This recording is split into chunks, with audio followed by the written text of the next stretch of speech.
1964 in Alcaloo, South Carolina, these two white girls was riding bikes by the tracks that separate the whites and blacks. They was looking for maypop flowers, but within hours they came up missing. Wishing that I had never told the sheriff that I had seen them, the white girls' bodies turned up the next day in the ditch not too far from where I stayed. Em uma cadeira elétrica. Durante o julgamento, até o dia de sua execução, ele carregava sempre uma Bíblia nas mãos e jurava inocência. Ele foi acusado de matar duas meninas brancas, Betty, de 11 anos, e Mary, de 7. Os corpos foram encontrados perto da casa, onde o adolescente residia com seus pais. Naquela época, todos os jurados eram brancos.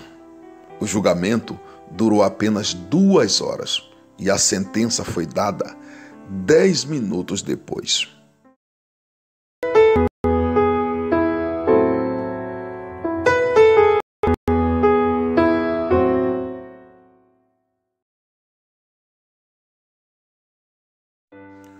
O adolescente George Stinney Jr., de ascendência africana, foi a pessoa mais jovem a ser condenada à morte no século XX nos Estados Unidos.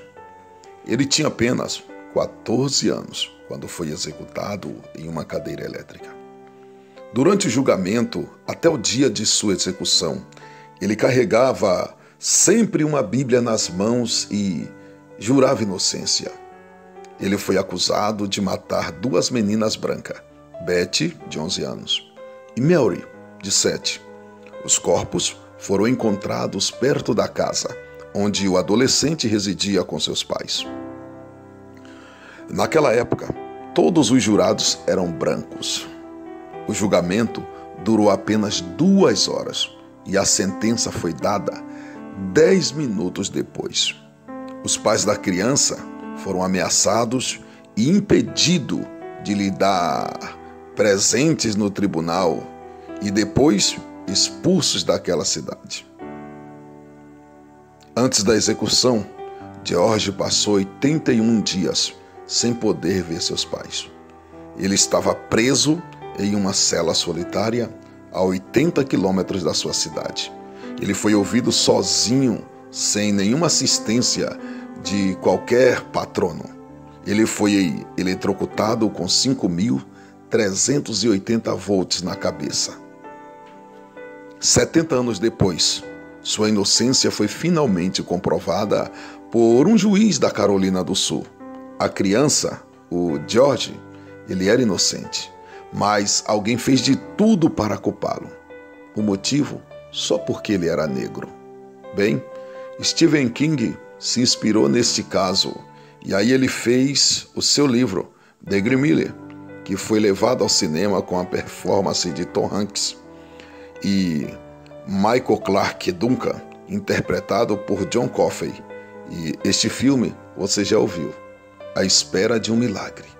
Em um mundo injusto, façamos como o apóstolo Pedro, mas nós, segundo a sua promessa, aguardamos novos céus e nova terra em que habita a justiça. Segundo Pedro, capítulo 2, verso de número 3.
Quantas vezes estamos prontos a julgar alguém?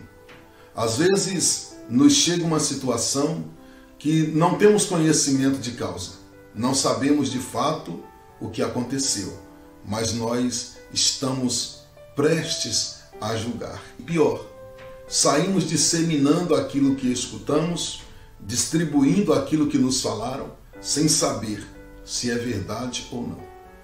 E tão certo como naquele filme, vários episódios semelhantes acontecem no dia a dia. E no filme, por exemplo, que eu apresentei um pedaço, o rapaz pagou com a sua própria vida aos 14 anos de idade. Será que nós não estamos contribuindo para matar alguém? Deus é justo, Ele é santo. Você pode não matar fisicamente, mas pode estar matando os sonhos, os projetos, os desígnios de alguém. Não empreste a sua boca para o diabo. Salomão, nos seus provérbios, no capítulo de número 6, no verso de número 16, até o verso de número 19, ele vai nos dizer assim: estas 6 coisas aborrecem ao Senhor, e a 7ª, a sua alma abomina. Preste atenção. Olhos altivos e língua mentirosa, e mãos que derramam sangue inocente, e coração que maquina pensamentos viciosos, e pés que se apressam a correr o mal, e testemunha falsa que profere mentiras, e o que semeia contenda entre irmãos. Você já parou para prestar atenção que hoje as pessoas não estão mais interessadas em saber se algo é verdade ou se é mentira? Elas simplesmente saem difundindo, prejudicando a quem quer que seja. E se hoje fossemos dar exemplos de como que poderíamos citar algo que Deus de fato odeia, abomina, com certeza nós deixaríamos de fora a testemunha falsa e o que semeia contenda entre irmãos, porque se tornou algo normal nos nossos dias. Mas não é isso que a Bíblia ensina. Nós precisamos ter certeza do que estamos falando, nos certificarmos de uma situação antes de atribuir a culpabilidade a alguém. Talvez alguém que está me ouvindo tenha tido seus sonhos destruídos, seus projetos rompidos, seus poços entulhados, simplesmente porque alguém resolveu pegar uma história que ouviu ou que não sabe ao certo o que foi e lançou no diário da fofoca. Muito cuidado com isso.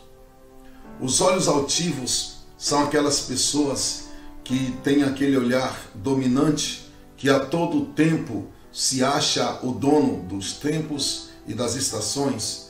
São aquelas pessoas que agem como se tudo estivesse ao seu controle. E a falta de humildade é muito grande. E os tais se comportam como se fossem donos de tudo, por conta do seu olhar orgulhoso. A língua mentirosa, não podemos usar nossa língua para espargir veneno, porque isso é papel da serpente, mas tem muita gente que não tem presa de serpente, mas a língua consegue distribuir a mesma quantidade de veneno, ou maior ainda, contra a vida de alguém. As mãos que derramam sangue inocente, toda vez que alguém odeia uma outra pessoa, toda vez que alguém pratica a violência, toda vez que a pessoa age com maldade no seu coração e se apressa para fazer o mal, está se distanciando de Deus. As pessoas que tramam contra a vida de outro, com aquele coração cheio de mal, cheio de raiva, homicídios que não contém o fruto do Espírito, todo projeto maligno contra a vida de alguém, primeiro ele procede no coração e aí depois ele projeta, ele coloca em falta, ele coloca em prática, perdão. Então, quando alguém vai falar mal da mulher de alguém, já projetou no seu coração. Quando alguém vai disseminar algo contra uma outra pessoa, já projetou no seu coração. Quando alguém projeta fazer alguma coisa ruim, já projetou no seu coração. Muito cuidado. Os pés que se apressam para fazer, para correr, para o mal. Muitas das vezes, nós podemos arruinar nossa própria vida em um piscar de olhos. Muitas das vezes, damos passos que não agradam a Deus, passos que vai prejudicar a vida de alguém, passos que vão trazer prejuízo para alguém. Nunca traga discórdia à vida de quem quer que seja.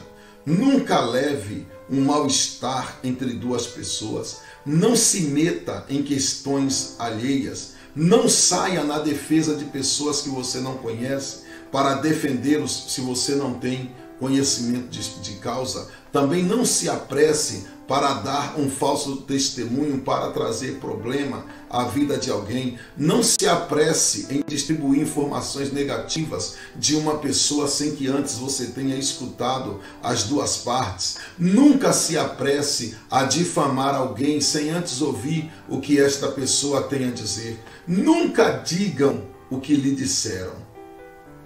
Toda história possui dois lados. E se você não conhece, não empreste a sua boca para o diabo. Salomão continua falando sobre as testemunhas que proferem mentiras. É quase que comum.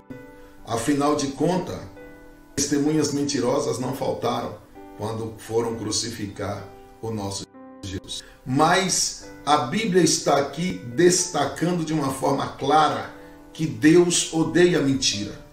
João 44, nós precisamos fugir dela, seja nos meios televisivos, jornalísticos. Procure a fonte, fuja de toda a hipocrisia, busque a aparência a certas coisas, não se alinhe a invencionices. Toda a ficção é mentira. Tem um pastor amigo meu, pastor Wagner Prado, ele sempre diz que não suporta quando o pregador sobe no púlpito e diz que vai conjecturar, porque conjectura é uma mentira. Então, cuidado com os aumentos, cuidado com as ficções. Você pode trazer um mal irreparável na vida de alguém. E o número 7, que até a alma do Senhor abomina, que é aquele que semeia contenda entre os irmãos. Amados, nós somos unidos pelo laço do Calvário. Nós somos unidos por Jesus Cristo que morreu e ressuscitou por nós. Nós precisamos entender que Deus não faz acepção de pessoas. Haile Selassie, ele disse que enquanto a cor da pele for mais importante do que o brilho nos olhos, sempre haverá guerra. Hoje, o preconceito pode não ser tanto pela cor da pele, como aconteceu com George na Carolina do Sul. Mas existe sim um preconceito no meio dos cristãos que precisa ser jogado por terra. E este preconceito tem trazido muitas barreiras para o povo de Deus. E o pior são as intrigas e as fofocas. Tem muita gente que, ao invés de sal da terra e luz do mundo, está fazendo o papel de office boy do diabo, trazendo coisas ruins para a vida de muita gente. Portanto, se você está passando por uma situação difícil, uma situação que alguém tenha lhe colocado em algo difícil, você está sendo acusado por aquilo que você não fez, estão acabando com você, tentando destruir a tua reputação. Fica firme com Deus, levanta a tua cabeça, segue firme. Está escrito em Romanos 8 que nenhuma condenação há para os que estão em Cristo Jesus, que não andam segundo a carne, mas segundo ao Espírito. Que Deus te abençoe, que Deus te guarde. Use a tua boca como instrumento de bênção. Não empreste a sua boca para o diabo, porque senão tu sofrerás a ira de Deus.